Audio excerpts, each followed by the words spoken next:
So let's start. Introduction to cloud migration. I'm Srijan Soumya.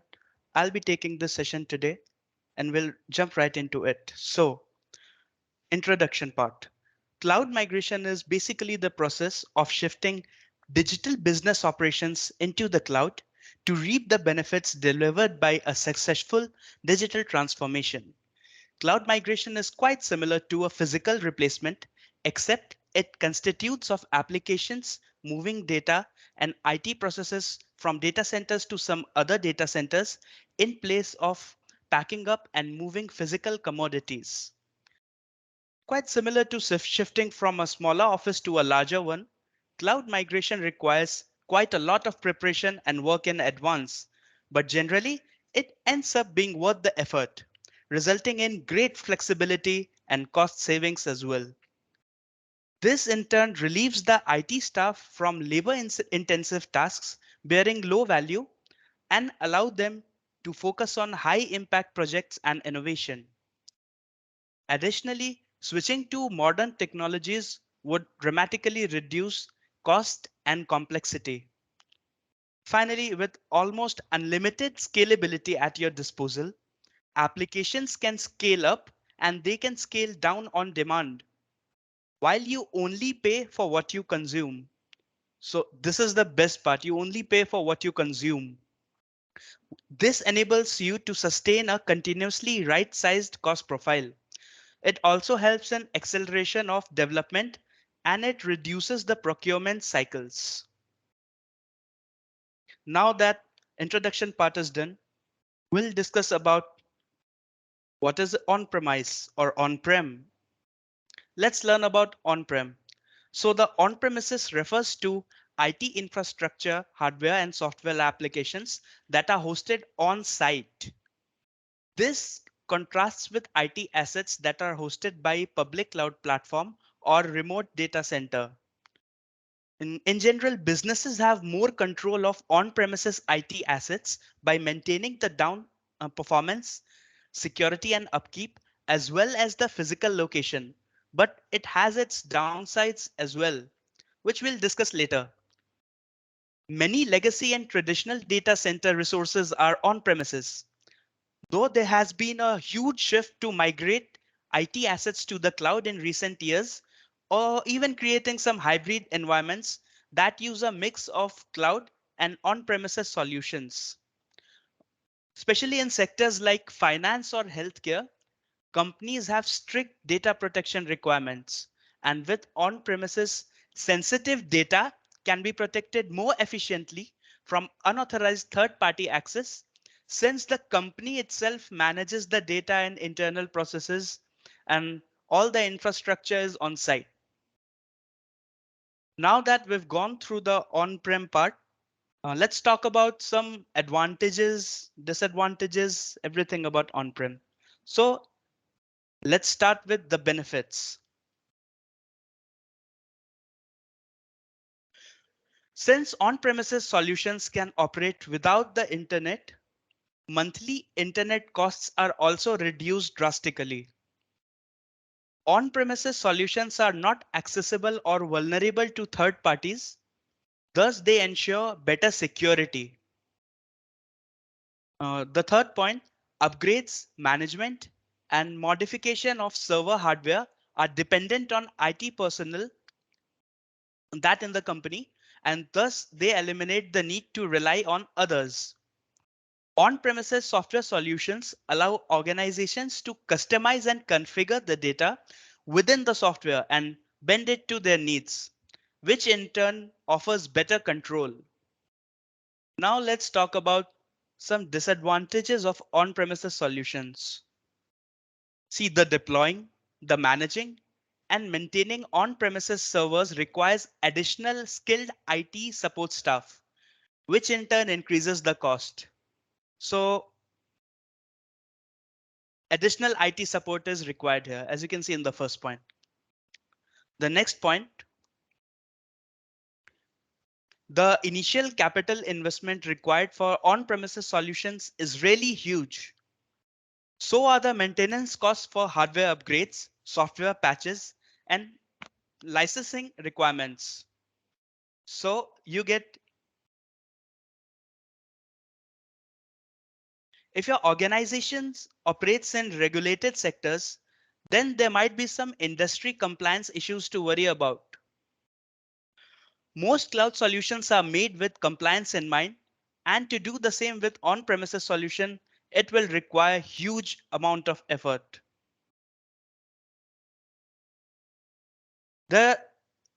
We'll talk about the risks of data loss now. So data is basically what makes or breaks your business. So data is the most important thing here. And a system malfunction of a compromised on-premises data center can bring down your business in seconds if you lose the data permanently.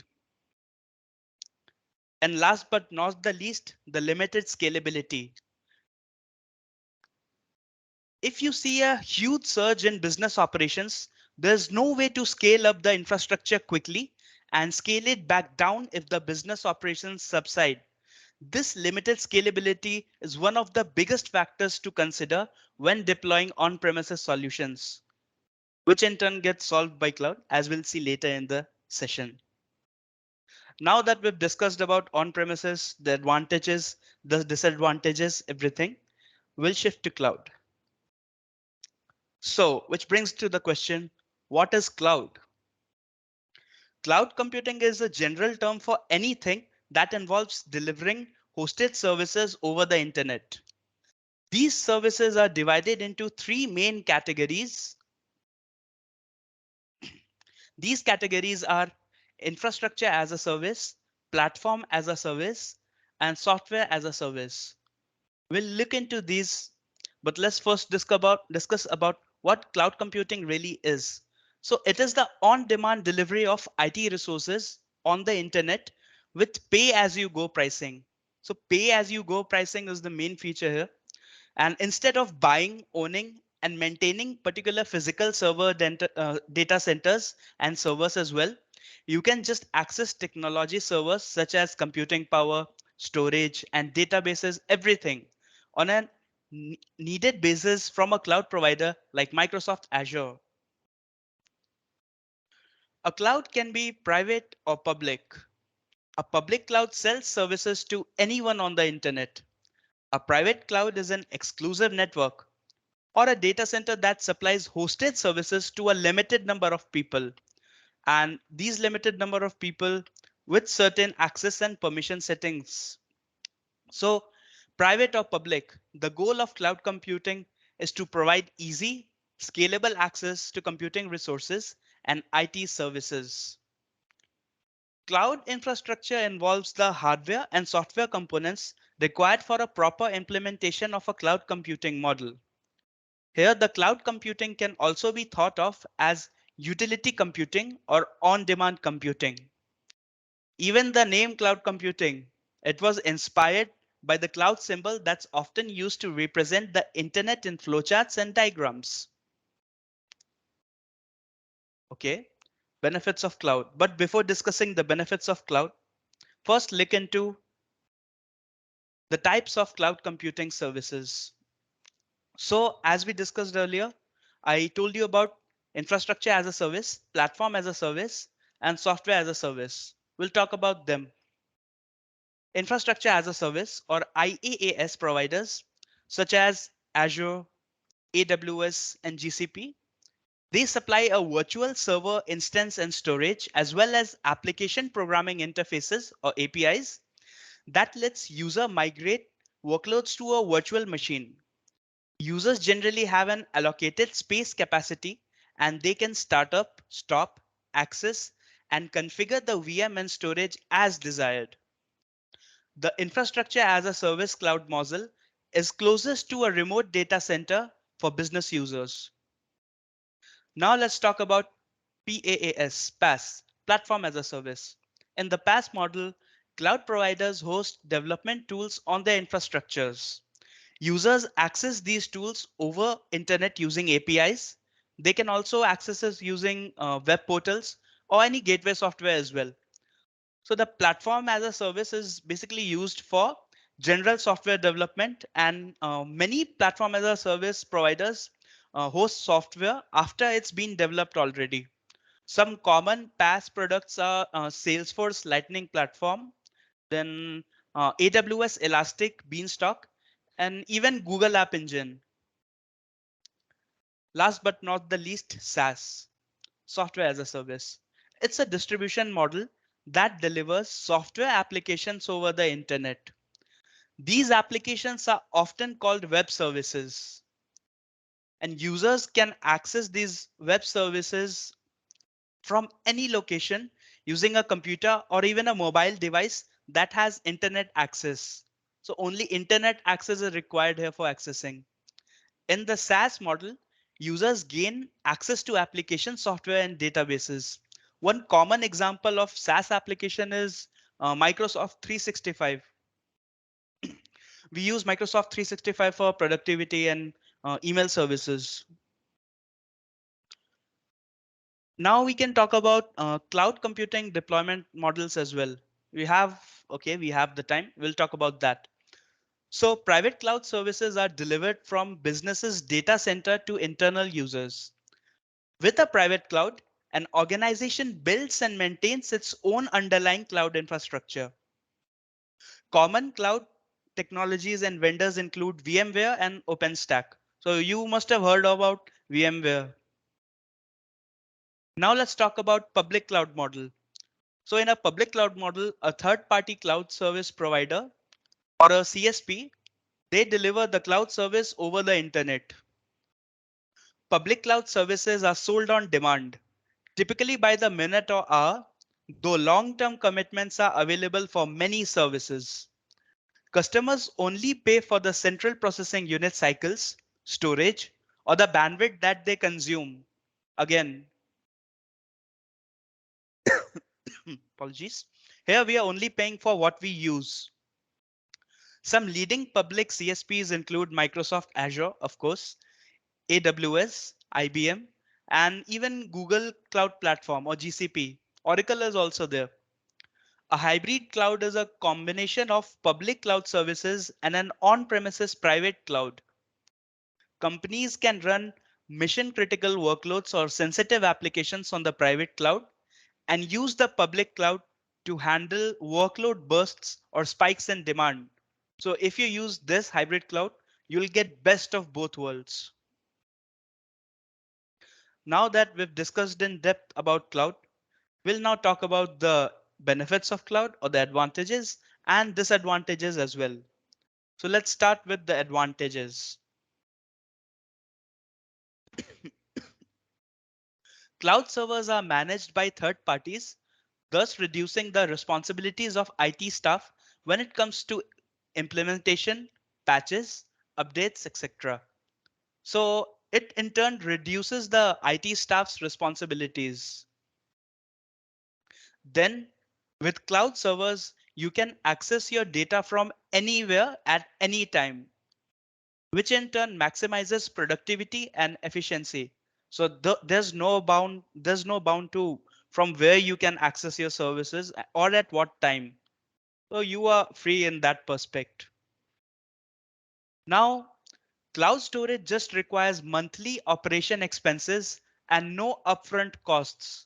Again, no upfront costs. That means minimal capex or capital expenditure. You can pay for cloud services every month or just for the services that you use. Though when you're scaling up or scaling down, you can adjust these services to your budget, and some services can be added, they can be removed, or even left out of the plan. If you don't need them anymore, you'll definitely leave out them out of the plan. Now, cloud-based storage is scalable, as we've already discussed, and it does not need a new hardware just to scale up a few extra terabytes of data. So as we've already discussed, storage is scalable. We do not need to purchase new hardware every time the scaling goes up. Or suppose I'm using some application or like huge traffic is there. Many people have joined. Many people are searching something or your application is on high demand right now and it's scaled up. So you'll need much more infrastructure for support for that. In cloud, it'll automatically scale up, and when the demand goes down, it will automatically scale down as well. Last but not the least, cloud servers offer better data backup facilities than on-premises solutions. This in turn gives the peace of mind to organizations that they'll always have a backup to turn it to their local files are deleted. As we already know, the cloud, like when we take cloud backup, it is not just stored in a singular geographical location. It is distributed although. So data is always safe here.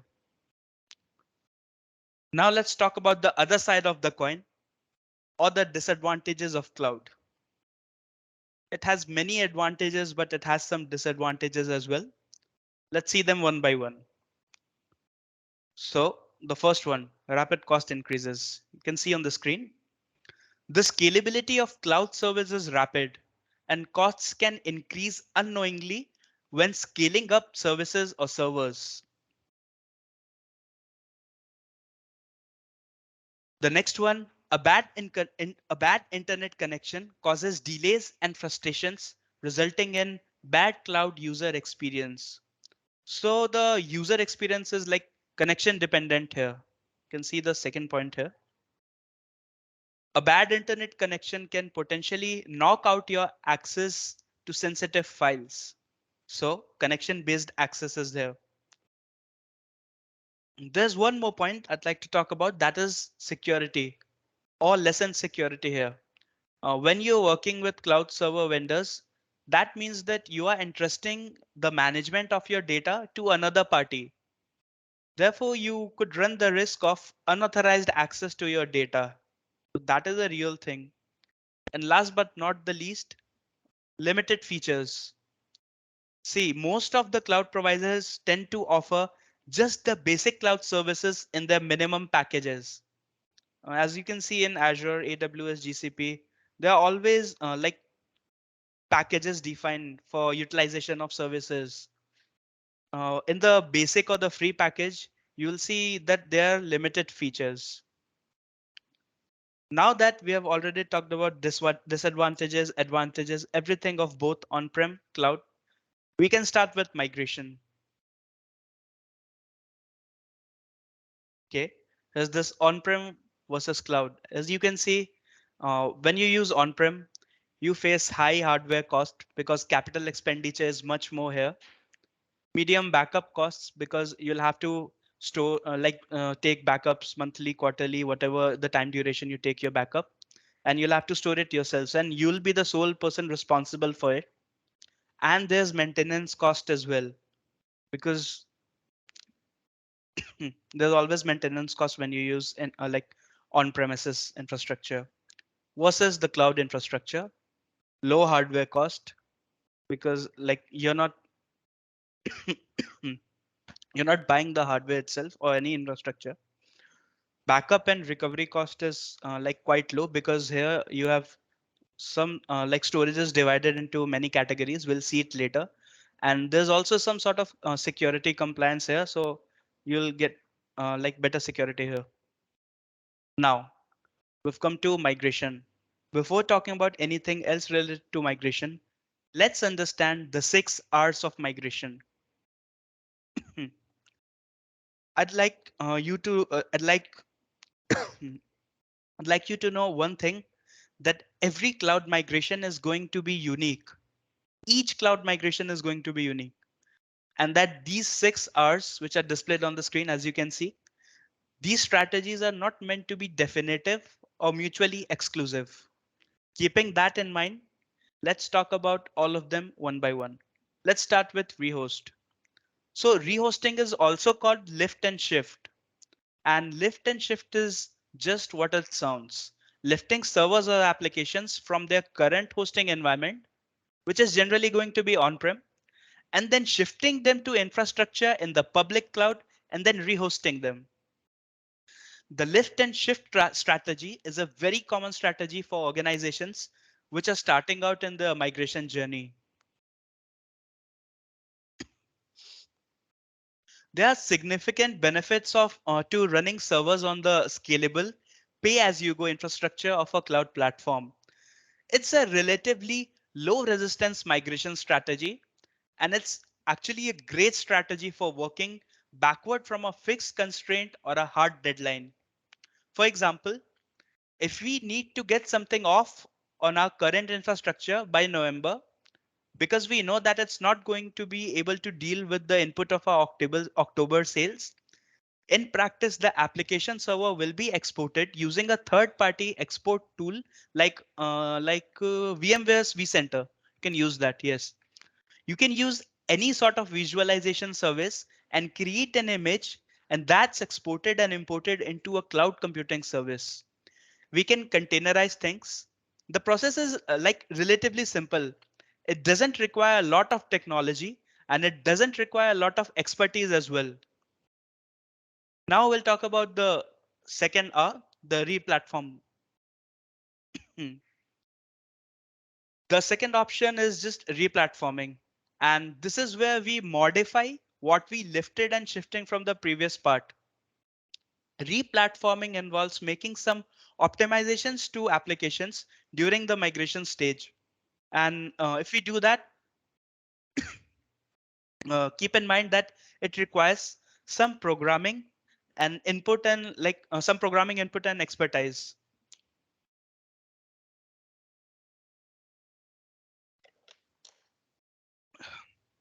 All right. Now let's talk about the third point, repurchase. The repurchase is sometimes referred to as drop and shop. It is referred to as drop and shop because it refers to a decision to move to another product, which means dropping a product and moving to another one. This means ending existing licensing and repurposing services on new platforms or services. It could also be a situation where it's just not possible to transport the code from one provider to another. So you have to drop it and then shift to another. Now let's talk about refactor, the fourth. Refactoring, which is basically re-architecting. This is usually driven by a strong desire to improve a service or application. We refactor the applications so that they can handle particular type of burst activity.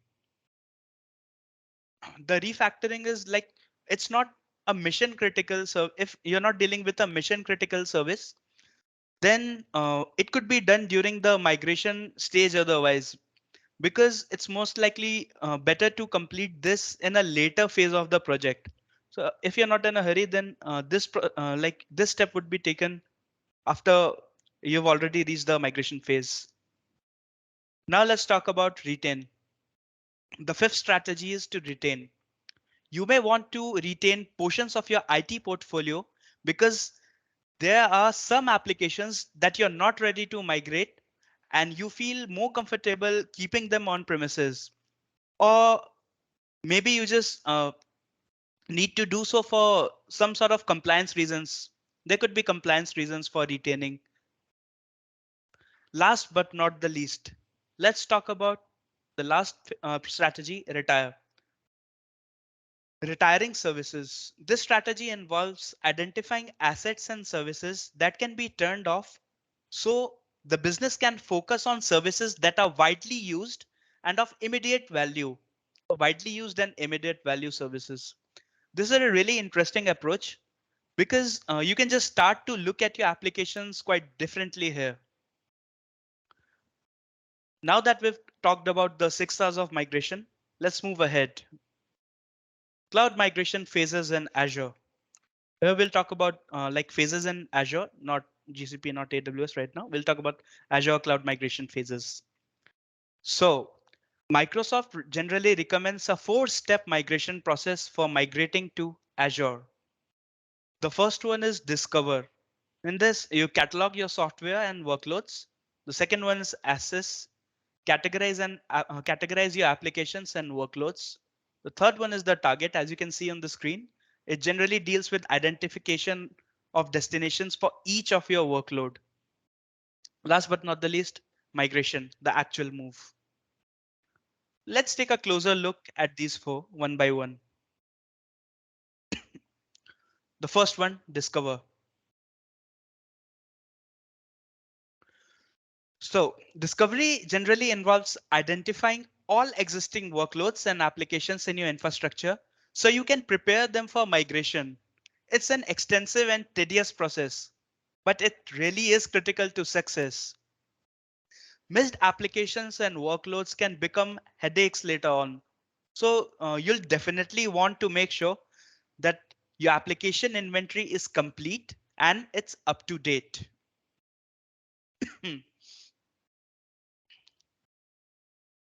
There are some areas that should be reviewed before you move on to the next phase.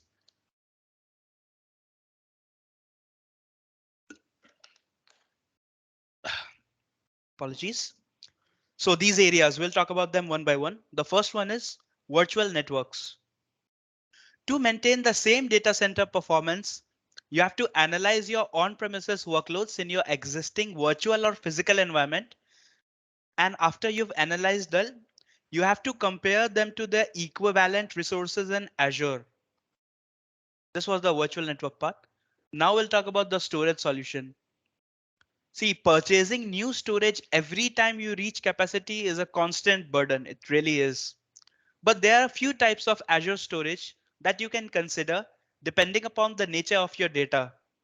So earlier we discussed something about storage and I said that we'll discuss them later.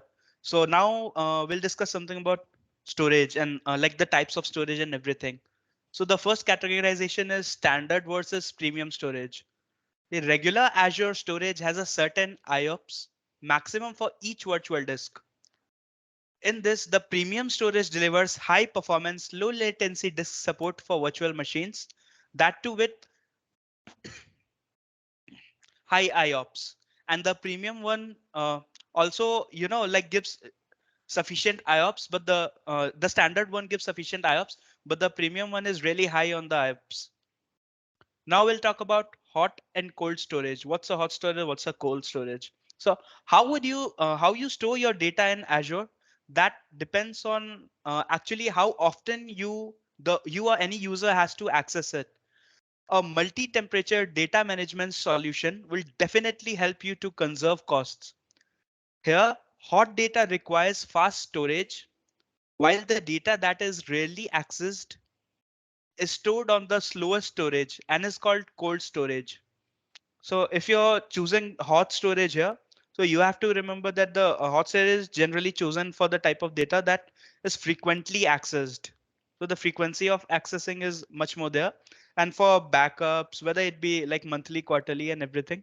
So for the backups, cold storage is generally used. Now for the compute, the cloud gives you instant access to computing resources whenever you're planning. So you should look into Azure Autoscale. The autoscale feature dynamically scales applications to meet the changing performance requirements. Again, scalability is there. Now we'll talk about Azure virtual machines. They'll also give you a more control over your computing environment. And Azure VM gives you the flexibility of virtualization without having to buy and maintain costly physical hardware. I'll repeat, without buying and maintaining costly physical hardware. We've discussed about the discover part. We'll move to the next part, that is assess.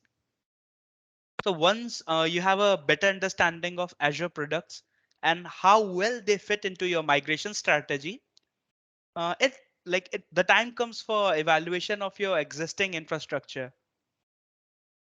There are some tools that can help you. The name of the tools are displayed on the screen. The first one is Microsoft's Virtual Machine Readiness Assessment Tool. And the second one is Microsoft's Assessment and Planning or MAP Toolkit. So we'll talk about them. Just give me a second.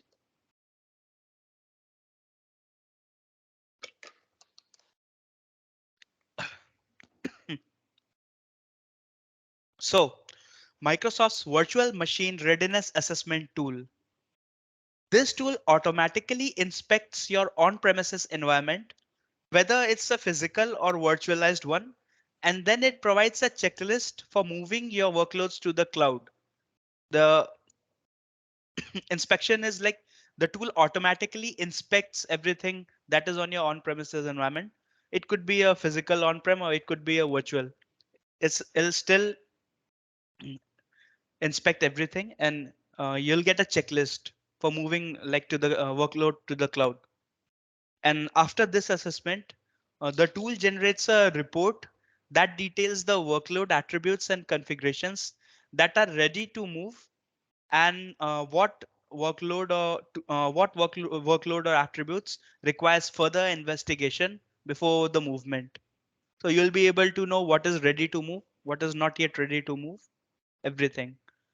This report also provides additional resource to resolve issues and prepare the workload for a move to Azure. We've discussed about the first tool. Let's talk about the second tool. Microsoft Assessment and Planning Toolkit, or the MAP Toolkit. The MAP Toolkit is an agentless inventory. It's used for assessment, and it's also called a reporting tool that securely assesses IT environments for various platforms. And these platforms migrate generally to Windows 8.1, Windows 7, etc. Both of these tools can help you to carefully review and document all applications, workloads, and processes that you currently use. This could include the current infrastructure. They could include your current network architecture and capacity. So if you talk about the current infrastructure, so you can map your virtual and physical system configurations, and you can map them to your equivalent Azure instance. Then you can evaluate the specifications like CPUs, disk size, and the storage demand. For the current network architecture and capacity point, this leads to accessing your network architecture and capacity, and it will help you to evaluate the bandwidth to replicate the changes that have been made on virtual machines. You can use a capacity planning tool or bandwidth assessment tool to determine whether replicating a VM would kill your network or not. Then comes performance requirement. Okay, so you need to know what IOPS you'll require to avoid lags and maintain the same performance in your new Azure environment. For high availability or resiliency, you'll need a system that will function in the event of failure. Thoroughly document your disaster recovery processes, resiliency configurations, and recovery time objectives to ensure your data can be restored easily in your new environment. So if you do these steps, high availability and resiliency would be provided by that. And last but not the least, maintenance. So what's the maintenance process here? Once you have, once you move to Azure, what maintenance steps need to happen to continue running effectively, so that you can determine, and you can reap the benefits of movement already. Now let's talk about the third part, target. You've already audited your existing environment. Then comes the time to map out how to get your servers in Azure. There are three likeliest targets for your workloads, and they are Microsoft Azure, a cloud OS network, Office 365. You'll likely migrate productivity and communication related workloads to Office 365. This could include movement of emails to Microsoft Exchange Online, document management to SharePoint Online, and moving instant messages, voice and video communications to MS Teams. We're using MS Teams right now. So the factors like speed, ease of migration, cost, and desired functionality will inform the cloud destination for your workloads. For instance, the websites would benefit most from speed of Azure data centers. The elasticity of the storage will also help, and so will the processing power and memory. All of these factors help keep sites responsive even during high peak demand. Now let's talk about some virtual machines and how they are like another component to consider. So virtual machines are on the other side of an internet connection, and they're subject to the unpredictable nature of internet latency. Most companies prefer to migrate non-critical virtual machines to less expensive cloud resources. You'll also want to put your virtual machines in the cloud so that they won't be adversely impacted by latency and they don't require frequent connections to other resources. And when you think about your operating systems and like you have to think that are there any like they're a separate consideration or not. So that completely depends upon your workload. Is the workload that you wishing to migrate, and does it run on Azure supported operating system or not? If it's running on an operating system that is not supported by Azure, then you should think twice. But if it's supported by Azure, then no issues here. Now, last but not the least, or as we can see, the final step, which is migrate. You've already audited and prepared your existing workloads and applications and everything. You're now basically ready to migrate to Azure. You already know what to migrate, what not to migrate, what to drop, if your OS is okay or not, if your workload is like compatible or not, everything you know by this point. Now, you can spend significant time reading up on best practices. You can study available tools and prepare for the trial and error component and if it's inherent in any new pursuit or not. But the potential savings are not worth the risk involved in attempting a complex cloud migration without the right expertise. So if you're not already familiar and you have some good expertise or you have someone who has a good expertise for migration and you're still trying to migrate it through a trial and error stage, then you can face some major issues here. You can lose your data as well. And migration itself is quite expensive sometimes.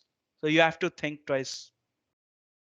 Now that we've discussed about the 6 Rs, the phases of migration, uh, we can now discuss about why to migrate at all.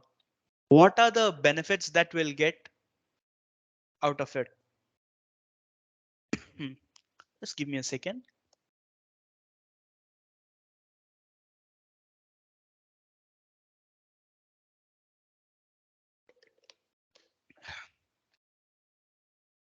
All right.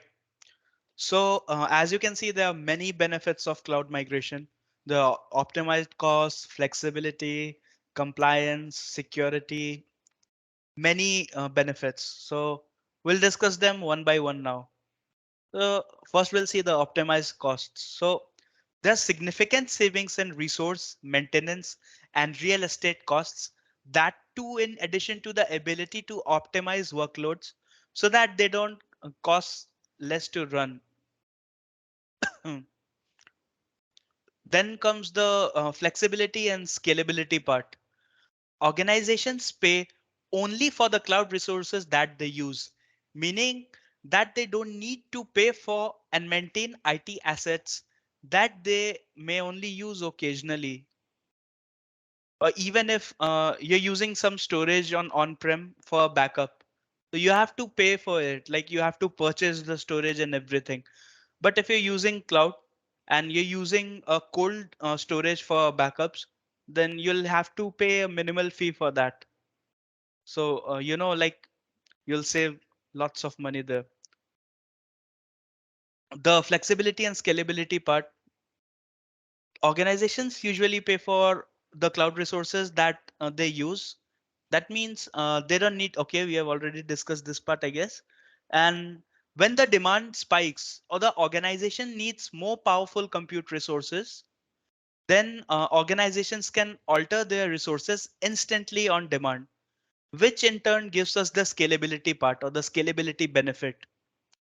Now let's talk about security concerns.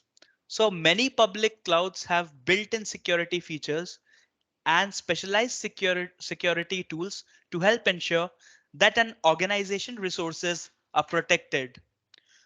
Security patching is done automatically by the cloud provider in many cases. So whether you take a Microsoft, you take AWS, you take GCP, there are lots of security levels. Now let's talk about compliance. So some cloud platforms have specialized offerings to seamlessly meet compliance requirements. This is ideal for highly regulated industries like finance, healthcare, and government. Now we can talk about the backup, recovery, and failover. So most cloud providers help to improve business continuity by offering built-in one-click backup and recovery capabilities. Some providers also offer the ability to store backups in different geographical regions. As we discussed earlier, the why is cloud more safe? Because there are different geographical regions where your data is stored.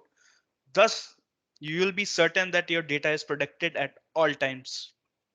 Just give me a second.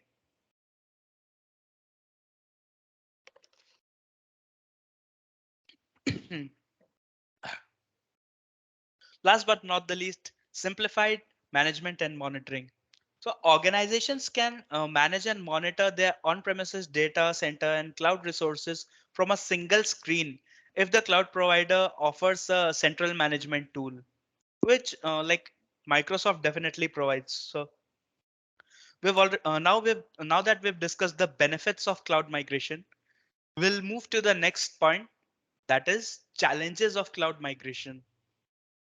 So cloud migration sounds good and everything is good, but there are certain challenges to cloud migration as well. Not everything is perfect. We'll look into these challenges one by one now. The first one, planning. So a large scale migration requires extensive planning across the organization, more so than the comparatively straightforward process of moving individual workloads to the cloud. The next part is the cost part.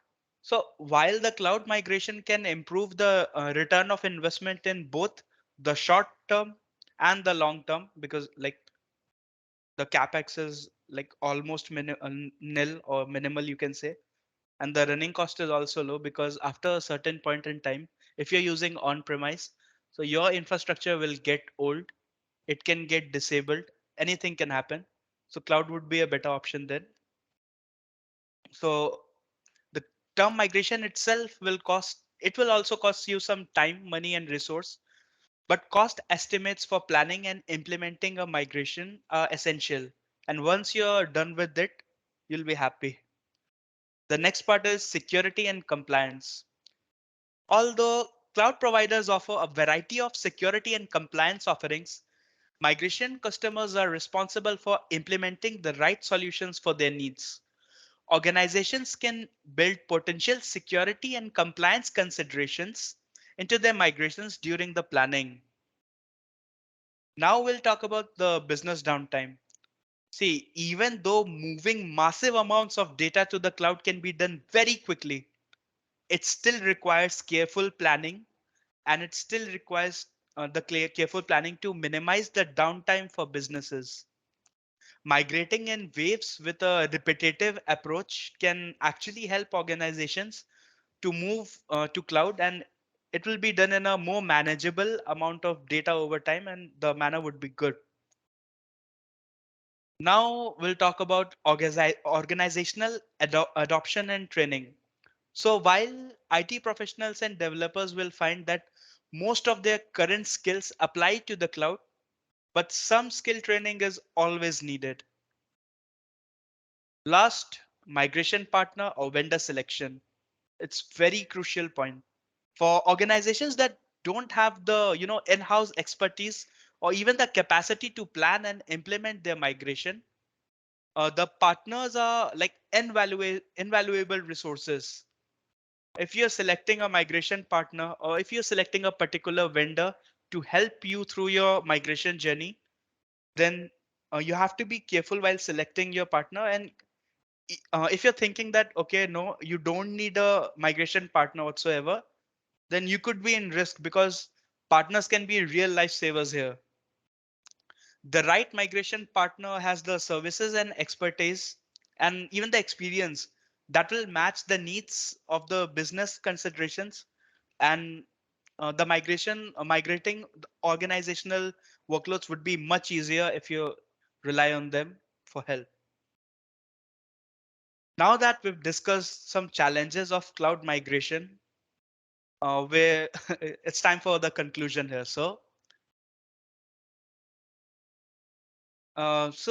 We've discussed like what is migration. We've discussed the 6 R's. We've discussed the on-prem, what is cloud, benefits, pros, cons of both. We've discussed the stages of cloud migration in Azure, the SS Discover, everything.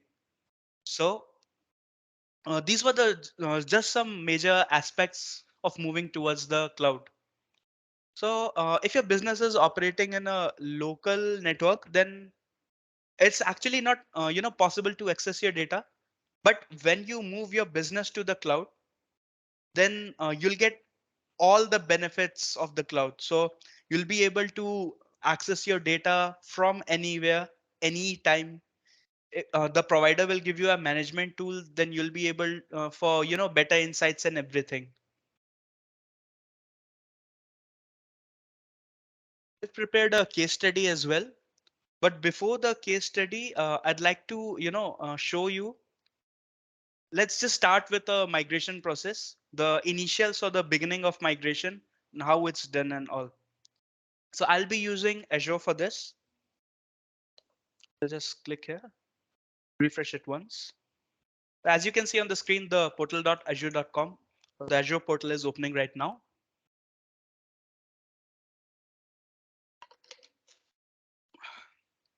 Okay, here you can see on the screen Azure Migrate is there. So this service will help us immensely in migration. So for me, it's coming here. But if you just go on the search tab and you write type Migrate, then you'll see Azure Migrate here as well. You have to click on it. OK, as you can see, there are many options here. These are coming here because I've just created this ID for the purpose of today's webinar and demonstration. So nothing is set here. So we'll be starting from scratch. Here you can see some curated options. The first one is for servers, databases, and web apps. The second one is just for databases. And the third one on which you can see there's explore more scenarios written. Here you can get the option to migrate web apps and even the VDIs or virtual desktop infrastructure. So these are all curated already and well prepared by them. Now you can see below them what are the steps or the phases written on them. You can see the discover, assess, and migrate. Like all major steps are written here. So if we select the first option, then it'll be a complete solution in itself. If you select the second option, it is just for accessing and migrating databases. So just for databases, this option is there. So okay, the time limit is also approaching. So we'll just start with the first one and we'll see if you're able to like discuss all three of them or not. So as you can see, this is a blank screen because we haven't created anything yet, and this is a like specially created ID for today's purpose. So we can create a project here. Okay, resource group selection. Okay, we'll just create a new resource group. Trial migrate. Okay, project name, trial project. The geography. Here you can see there's Asia Pacific, Australia, Brazil, Canada, like all major geographies are here. You can select the geographical location that suits to our need. I'll select United States here. If you go on the advanced tab, you can see the connectivity method as well. You can see the public endpoint or the private endpoint. So what kind of connection you want here. So I'll just put it to public endpoint right now. Click on create. This creation could take some time. So if you guys have any questions, you can, type them on the chat box. While it's being created, I'll answer those questions and you can see.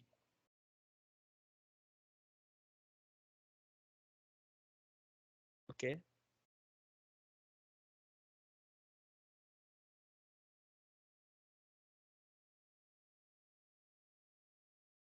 The chat box. Okay. Chat box is here. So if you guys have any questions, you can type in the chat box. Meanwhile, the resources are being created. I'll be able to. Okay, the first question. Can we move from one cloud to another? Yes, you can definitely move from one cloud to another. See, there are various reasons where or scenarios where one has to move from one cloud to another. Suppose it's your client's requirement or there's some particular service that you need to get hold of and it's not available in a particular provider. So you'll have to shift from one cloud provider to another cloud provider. This is called cloud to cloud migration or cloud to cloud transfer. Okay. Okay, you can see the trial project. The project has been created here on the screen. You can see there's a drop down, but nothing to select because there's only one project. That is the trial project, which has been created here. As you can see, as I scroll down, you'll see one option for assessment tools and another option for migration tools. Because we haven't done it here in this ID, so we're not getting a list right now. But once we click here in the assessment tool, you can see many tools here. You can also see the pricing. So if using cloud, you can use Cloudamize here. You can use Cloud Spheres. You can use Current Tech, Device M42, Mover, Turbonomic, Unify Cloud. That is the Cloud Recon. So you can use any tool here.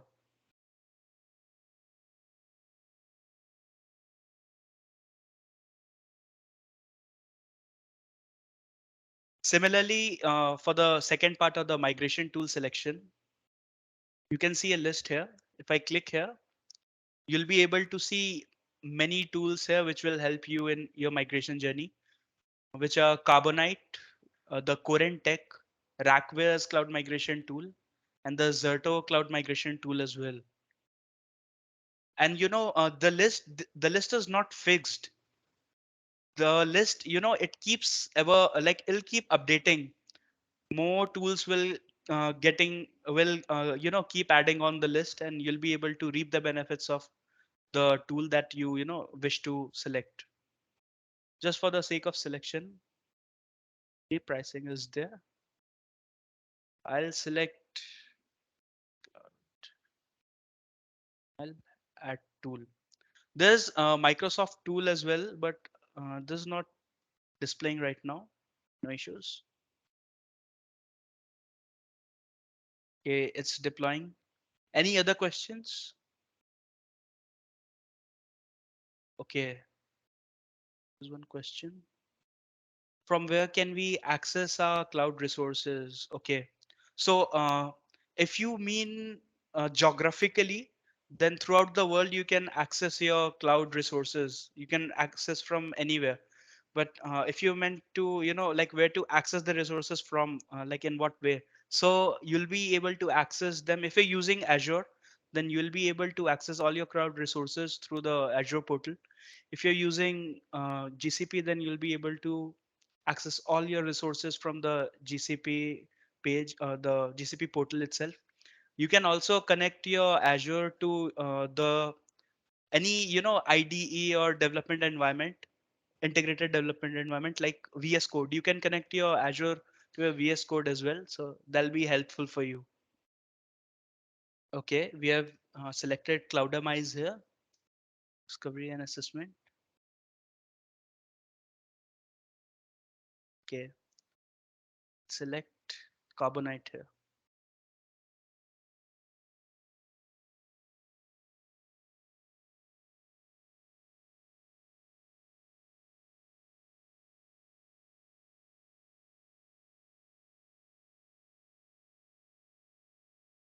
Okay,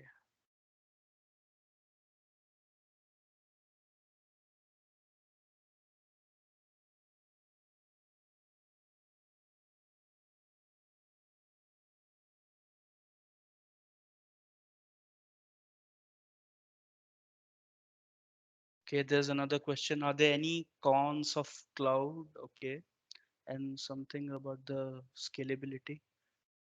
Okay, see, we have already discussed about the cons of cloud, and the cloud services are scalable, the on-prem is not so much. We are approaching the time limit here, so if you have any questions, just type in the chat box. Cloudologic will be more than happy to help you on the questions, and we'll definitely get back to you. But for now, you can see on the screen that our project like has been deployed, and the deployment has been succeeded. So you can, if you could just see on the screen, the deployment is successful and complete. If you just select the go to resource part, you'll be able to see what it contains. So in the properties part, you can see the Carbonite tool is there, which purpose is for migration. The goal is for the service, and it's active currently.